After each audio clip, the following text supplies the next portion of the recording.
Bonjour fidèles internautes, bonjour, je vous aime tous. Ezali Wabino Sephora Kings. Il y a Tindika TV, Mikolo pour la retrouver ngai na Tindika TV pour s'abonner et c'est juste beta Tindika TV pour cause d'informations ezali précises, réelles na Tindika TV. Je vous aime tous. Tindika TV, number one.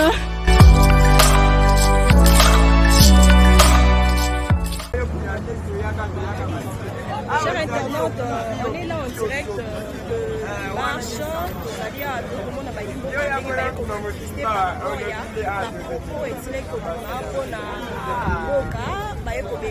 ambassadeur Karega, tout le monde va imaginer que les de ça là-bas, ndenge ba imboka bazali ba yeko manifester mais pas c'est dit tout le monde a ndenge bazali ko bengana ba boye ke bandeko basi la ko manifester et que ba accéder na propriété. Donc biloko continue ko yamba ba image yo la population to ba imboka ba boyi l'ambassadeur Karega bandie de atika parce que bandeko bazali ko kufa mbele na ngambo ya este biloko ba continue ko ba intervention na kati ya télévision d'abord ça n'était pas boss na kati fidèle internaute nous continuons pour y avoir la image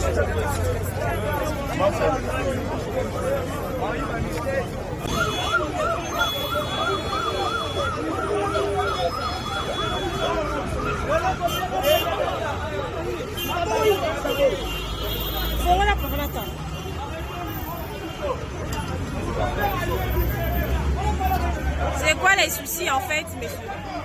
C'est quoi les soucis? C'est quoi les soucis en fait?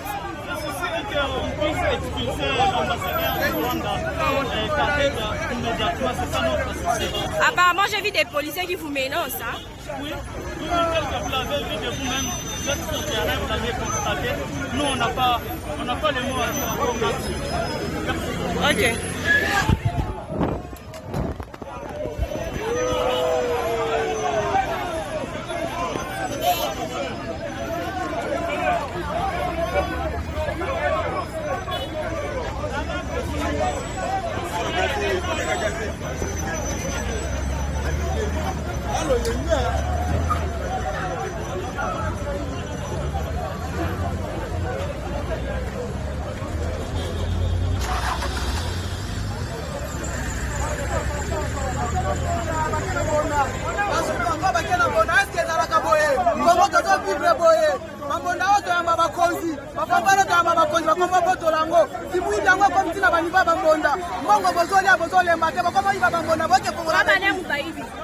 Parce que les policiers ont battu les Hollandais. Est-ce que vous avez un minute? C'est quoi bien vous marcher pour la nuit? Vous doit marcher parce que vous avez ma casse. Vous avez des fort. Imaginez ça va le corps comme 300 francs. Le mouvement citoyen avait écrit, ont écrit à l'autorité provinciale. Et nous on ne demande pas la permission. La loi c'est l'information, c'est le régime d'information. Regarde comment la police téléguidée du Rwanda, la police téléguidée par ceux-là qui sont au pouvoir de la tricherie, ceux-là qui baissent la tête devant Kagame. Moi, je me suis battu contre Kagame.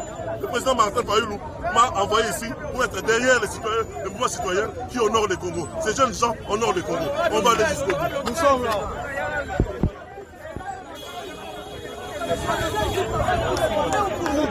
L'état de droit, c'est respecter la loi.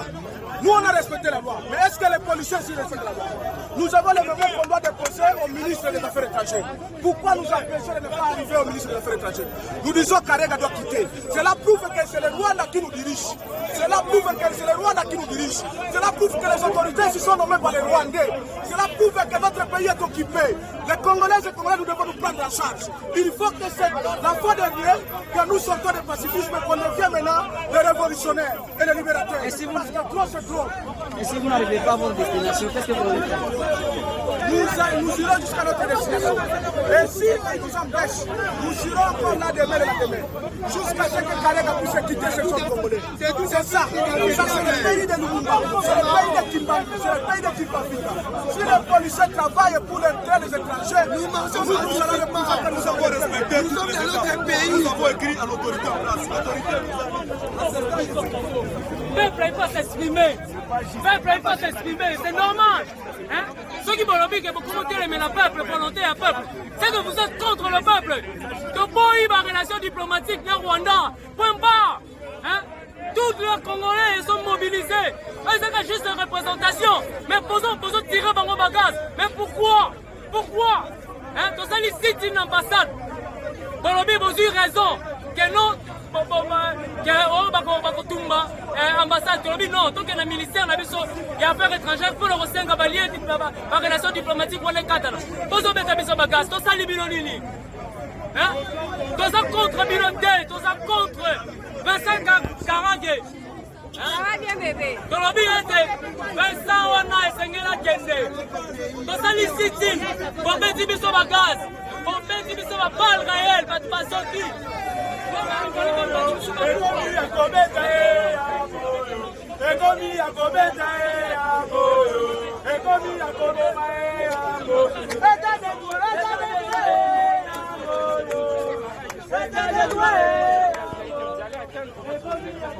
Objectif Ezali pour atteindre objectif pour arriver à ministère de l'Affaires étrangères.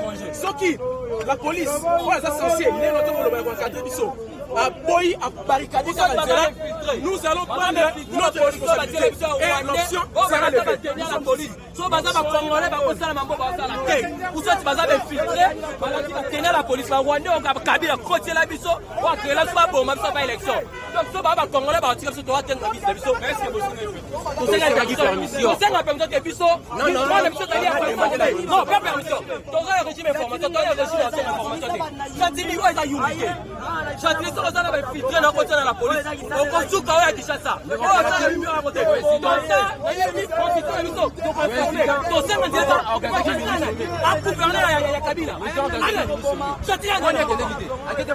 Parce que partout, il y a la RDC.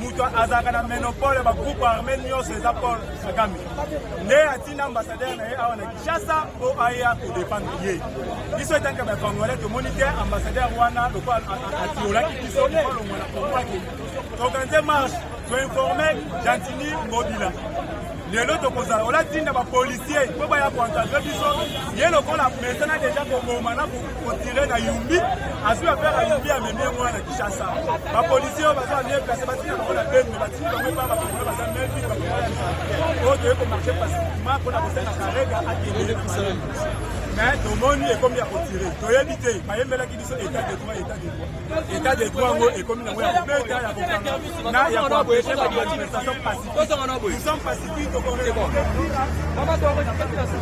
c'est format qui doit la régime d'information et non Otsenga Chantili ou Ali gouverneur à Kabila il y a eu oh il a dit ça il y a eu donc on commence à déposer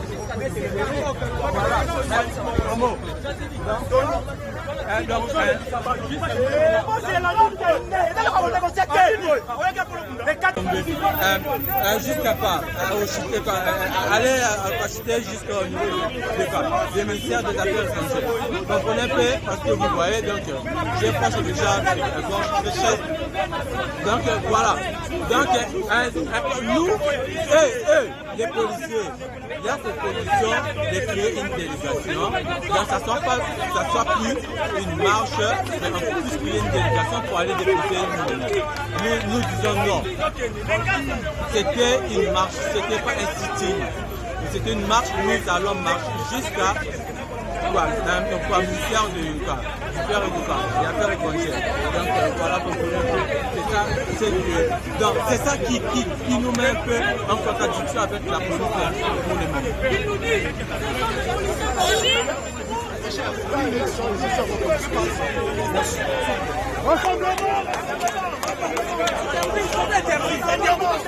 Rassemblement, venez.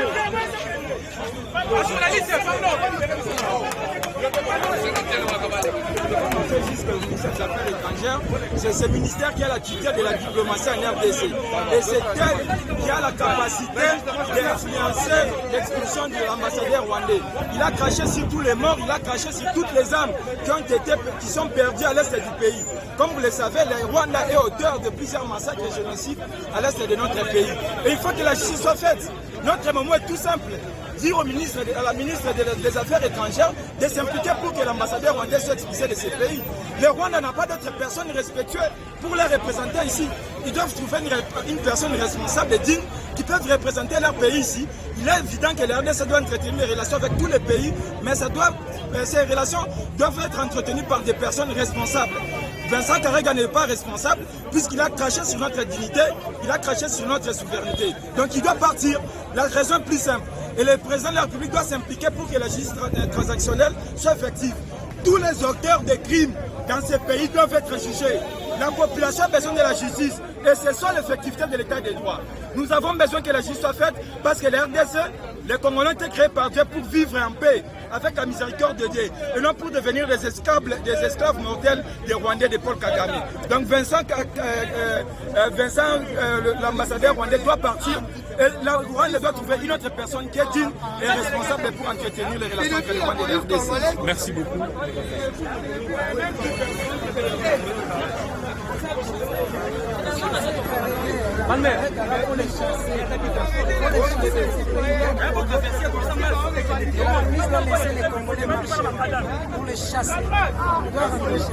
Et la police. Parce qu'un diplomate qui est respecté d'une nation ne peut pas se permettre de faire des propos qu'il a tenus. Et je crois que nous sommes dans un état de droit, les gens doivent s'exprimer, on laisse les gens marcher. Il faut chasser ces messieurs. Oui, je voulais vous compléter seulement que ce n'est plus question des journalistes, ce n'est plus question d'un Congolais ou un autre. Ce n'est pas question des partis politiques. C'est une question de la dignité nationale. Même vous les journalistes, les caméras-women, vous devez nous associer à nous pour qu'ensemble, Karega doit dégager la tête congolaise.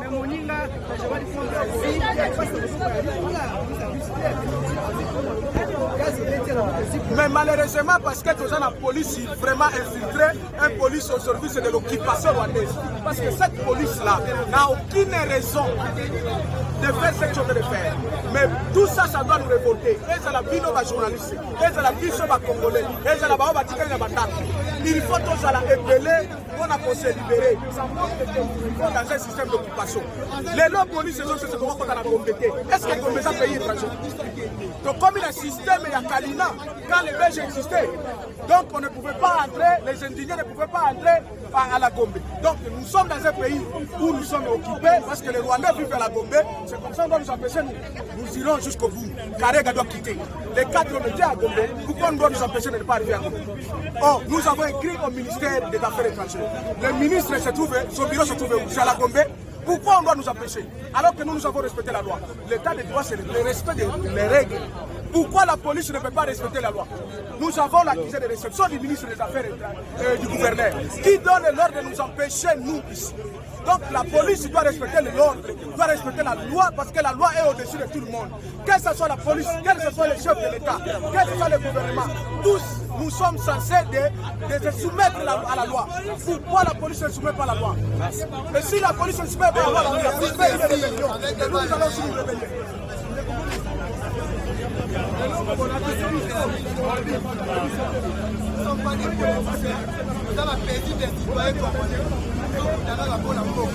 Si c'était pour la Karega à quitter mort à la biso à l'eau.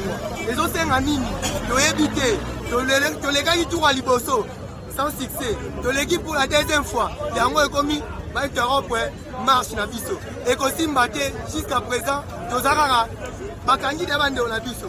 Bakangi d'abandon misusu, bazokisi ba misusu, babeti ba primogène, babeti ba malais. Mais biso to ba congolais, to lobi boé, attaque au koufi awa sur les champs. Donc on couvre à 9, 10, 11, 12. Les gens ils t'aiment bien dans le bateau, on couvre à l'est. Ce qui te couvre, on couvre pour la bonne cause. tokokufa mpona bonne cause ya bandeko na biso baa na este bayebake baza mpe bacongolais malgré bazovivre na pasi tolingaka bango baza bacongolais tokotika kolia tokomarche tokondima bazokisa biso tokomarche mpona bango Vincent Karega longo ateni bapropos malsain il a accepté d'injurer tout un pays tozoba na ye bolongo na ye akende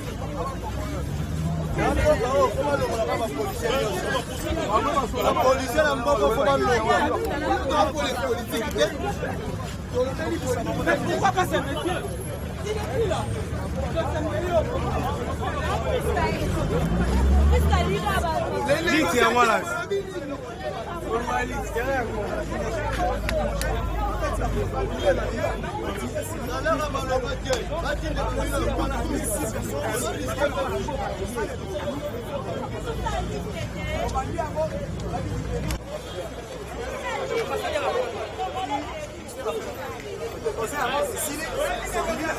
avec tranquillité, en attendant la réaction, il y a pas de collaborer. Alors, de comprendre que la police, c'est la police Niamulenge, une police Niamulenge. Ils ont battu la mentire à Niamulenge, au lieu de battre la Congolais. Ils sont venus dans pour ils sont pour battre la dignité à peuple congolais. Donc, comprendre qu'il y a une frange à Batou. Mathieu Bisso, Matoussou na kata ya la police, on va cause la déconnexion des Congolais. Il y a un moment de la réaction aux autres. La réaction, donc il faut se préparer pour notre la bango sous avec énergie. On ne négocie pas avec cette police ici. On ne négociera pas. Parce que dans un régime, il y a information. On a informé, c'est tout. Est-ce que yo Okubandi qui est gentil à autoriser tout ça la marche? Il est de quelle tendance? Mais marche les amis pacifiques, organisée par la société civile. Un mouvement citoyen, organisé locaux. Bisous tout aux amis comme Congolais, il n'y a pas de parti politique. Il n'y a pas de parti politique. 140 personnes de alors, relation diplomatique entre Bissau et Rwanda. Et nous servions Bissau. Ok, merci.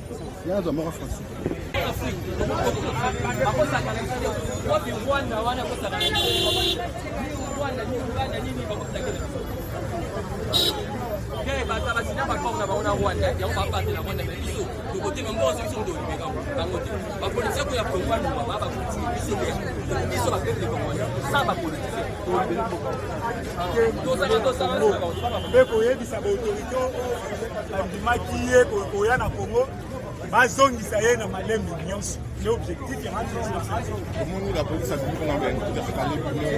comprendre que la police baza censé ya kotina bango na beni koto bandeko biso bazokufa batindi bango epai ya bandeko baza bandeko ya nzala baza même baye mpona koreprime biso babeti na bamasasi soki eza babale réel soki eza babale ya caoutchouc toyebi te mais quand même batire bakangi na bandeko na biso mosusu neti ngai nakolongola makolo na nga te ke nakoma na ndako 5 bango batu nakolongola makolo na nga te nakoma na ndako 5 bango batu mabako bima lelo et plus manifestation soki ozokoma ti boulevard koto toyokanaki manifestation kosuka wapi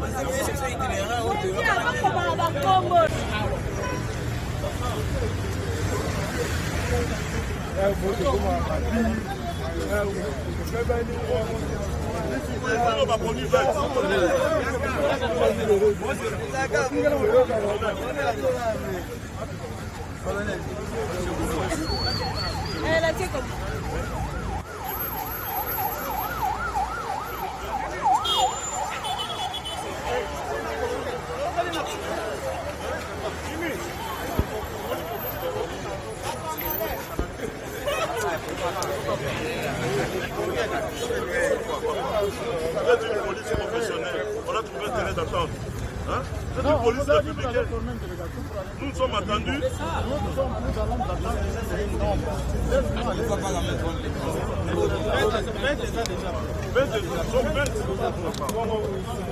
Non, non.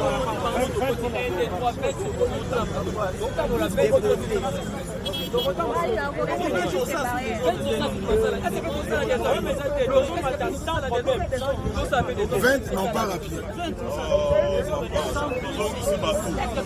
Vous êtes une police républicaine. Vous êtes censé nous encadrer. Mais vous profitez pour nous maltraiter. Mais vous, regarde-moi, regarde ici. Le pick-up là, pas cogné. Nous nous battons pour vous. Les policiers meurent là-bas. Les Rwandais tuent nos policiers là-bas à l'Est. Nous nous battons pour vous. Et Kigali, à travers ces autorités qui sont ici, nous avons pour nous marcher. On va aller jusqu'au bout.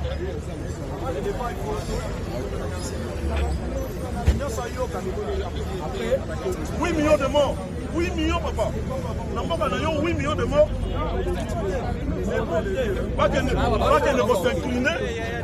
va s'incliner devant le mémorial de génocide. Alors que le Rwanda nie son implication dans les massacres de population civile au Congo. Nous nous battons pour vous.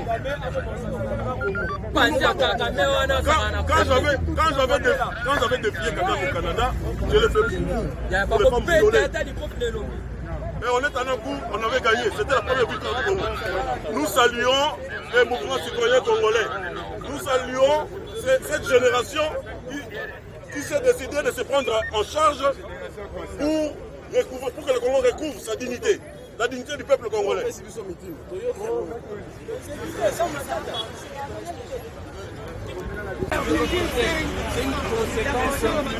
C'est une conséquence logique de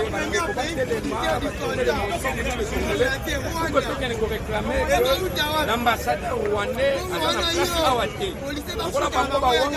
Congolais ne meurent pas, sauf qu'ils ne sont pas impliqués. Eh bien, s'il y a des Rwandais à Congo, ils doivent retourner chez eux. C'est simple, une démocratie simple. C'est simple, voilà un peu la cause qui nous a motivés tous dans le vélo sur le terrain. Merci.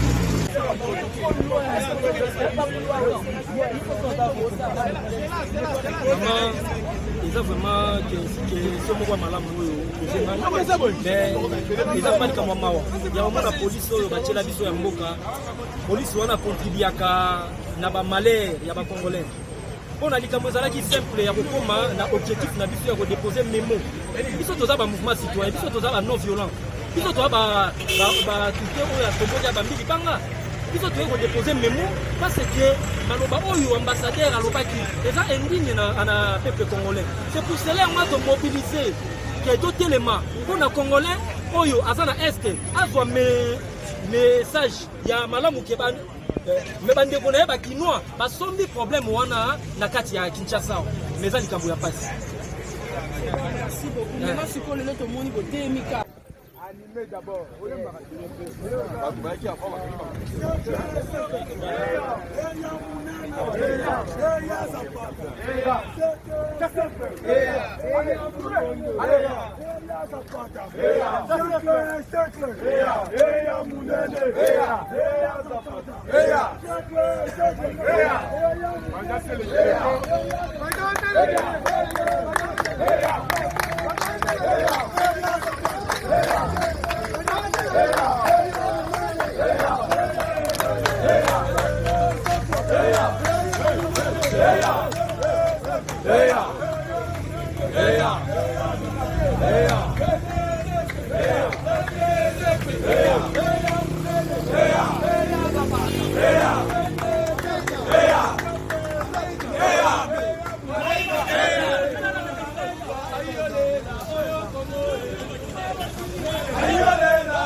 Karega kokende. Karega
Kulula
Le peuple gagne toujours. Karega doit partir.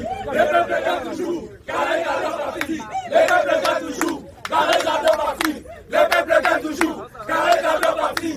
Le peuple gagne toujours. Karega doit partir. Le peuple gagne toujours. Karega doit partir. Le peuple gagne toujours. Oh, Zomaele.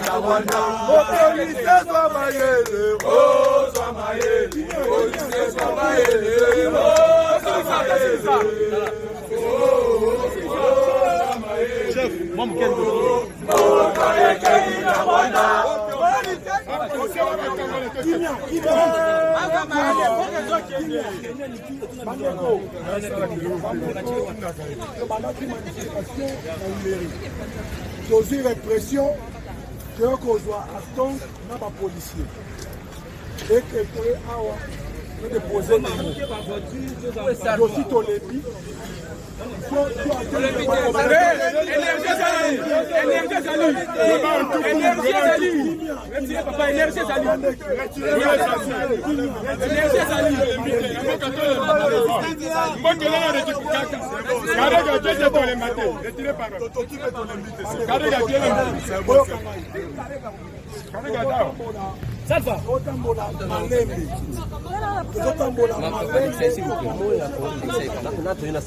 tokoyemba hymne national bandeko ya ministère affaires étrangères batelemi na entrée directeur ya cabinet ya ministre po conduire biso po bazwa memo bazalaki wana depuis 8 heures bazozela biso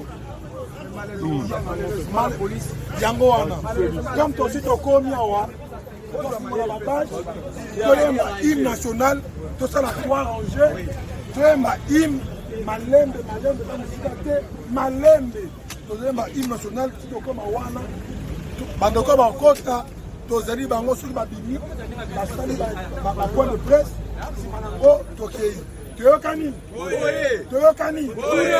bandeko oyo bakangaki wana baza libere akobima c'est un élément de taille akoyela biso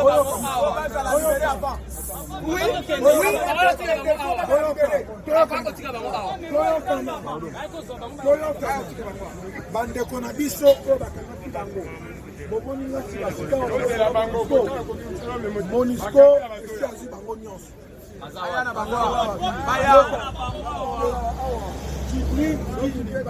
na bandeko mibale oyo bakangaki bango je vous assure bandeko wana mibale basi bazali baza na site batikali na wiberi po te toyaki boye esi batiki bango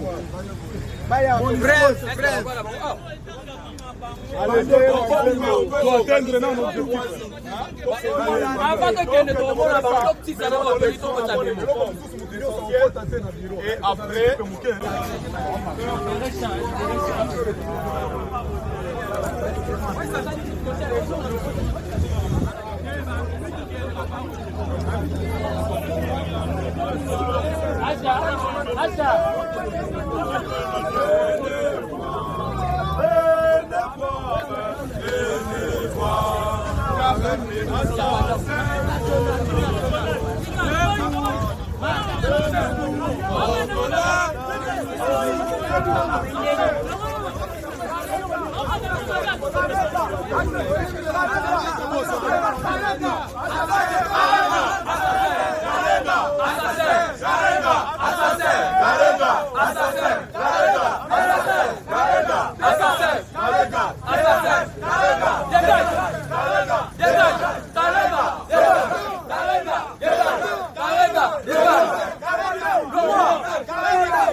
Karega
Acha.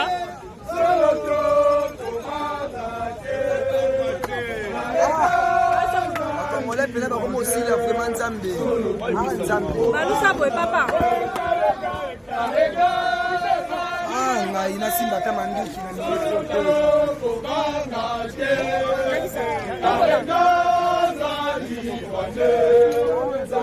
ça ça l'indépendance.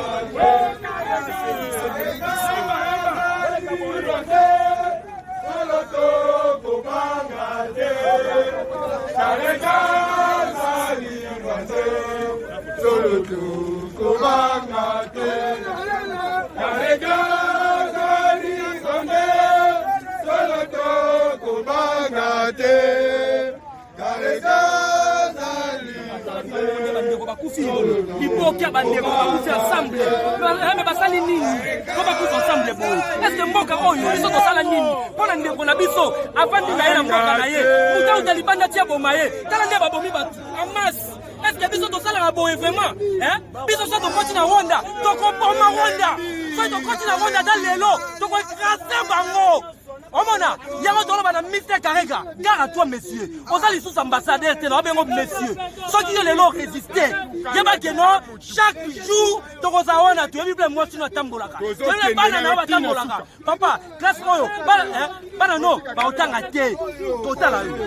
Madame tozana au début. Tozo yebisa Karega, tozo kende. Tobandaki na ye le 4. Lelo le 23, tozo ya. Karega soka zo fanda ka ah tozo le peuple ya lelo eza lobité tozo lo bana Karega tozo bisika mo sina fanda même les autorités na biso lelo balongola biso Karega mbangu parce que et comme que toke luka même place bande ko na ba bazali yango mo to dibosa ministère des affaires étrangères aza congolais il faut longola biso Karega kende toye na procédure normale biso bande ko biso bakoku fakate madame yomo kotala nan mutu lokola mo sevena zoro balobi akoki koya sommet na Goma te parce que eza mabele occupé ba Rwandais bazwa mabele wana est-ce que Goma eza ba Rwandais même Kununziza aolo bana chef de l'état une autorité alobi o Félix azosa l'état ba scénario akoya te na kata sommet wana parce que Félix azosa ba scénario autorité na biso kola bana ba tolebi si Karega boy to bandina yo kende lobi to ko na Ramazan to ko na tous les Rwandais bazalao ceux qui va ko benga na Karega te to ko kanga ambassade wana de relations diplomatiques na biso na Rwanda et Kopanza. Merci. Génocidé, Kagame génocidé, Kabila génocidé, non au Rwandais, Congo au Congolais, Rwanda au Rwandais, fini le régime des Rwandais.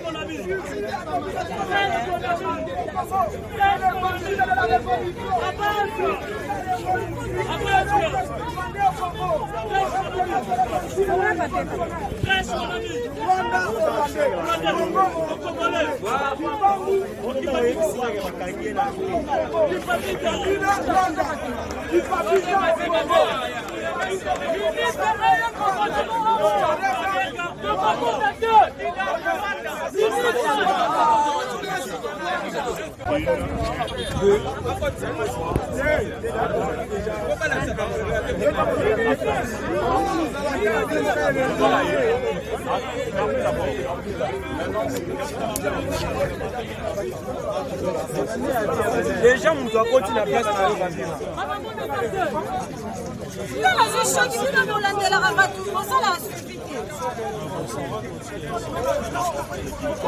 le communicateur, on a mis d'abord c'est lui qui est déjà. Papa, ça va sélectionner presque au côté à terre. Ça va sélectionner presque au côté à terre. Pas sélectionner ce qu'on a dit. Vous nous avez vu devant la porte du ministère des Affaires étrangères pour demander à madame la ministre d'accélérer le mécanisme d'expulsion de Vincent Karega. Et après ça, de mettre en place le mécanisme de vérification du rapport mapping. Et après, que les coupables soient interpellés devant la justice. Nous avons vu déjà jeter dans des caniveaux, dans des toilettes, dans la province du Nord qui aussi.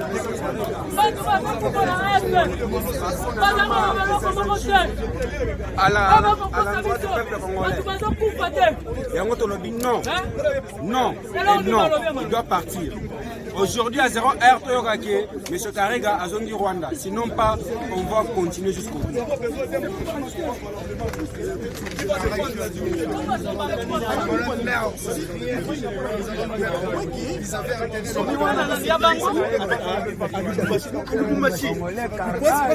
Je ne peux pas circuler avec mon avion dans cet espace. C'est parce que c'est un espace qui est occupé par les Rwandais. Un président ougandais.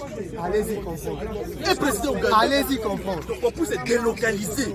On peut se délocaliser les sommets. Kaguta, on peut se délocaliser les sommets. Les journalistes. Non, pas 5, papa. On dit pas 5. Pas belé, Baza belé. Sur quelle 5 chaînes je prends aller 5 chaînes lesquelles ce n'est pas comme ça. Ce n'est pas comme après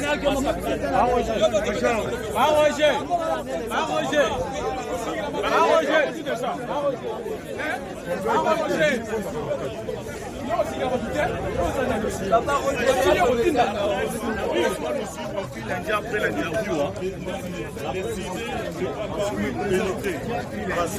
des Affaires étrangères, décidé ne va pas rencontrer le ministre parce que le décidé de Martin Fayulu ne reconnaît pas ce gouvernement illégitime.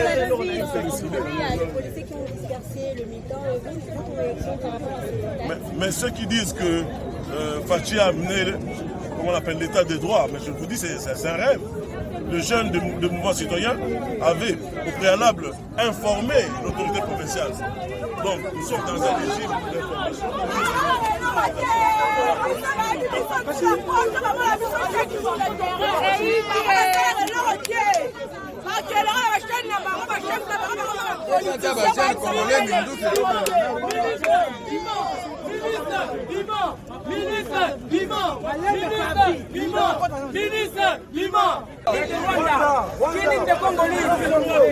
d'information. Merci à la délégation de l'artillerie. Ce matin, nous sommes décidés à laisser le prochain des choses de l'artillerie dans la réalité. Voici un peu de Rwanda et l'autre. Bien nous nous rapprocher de personnes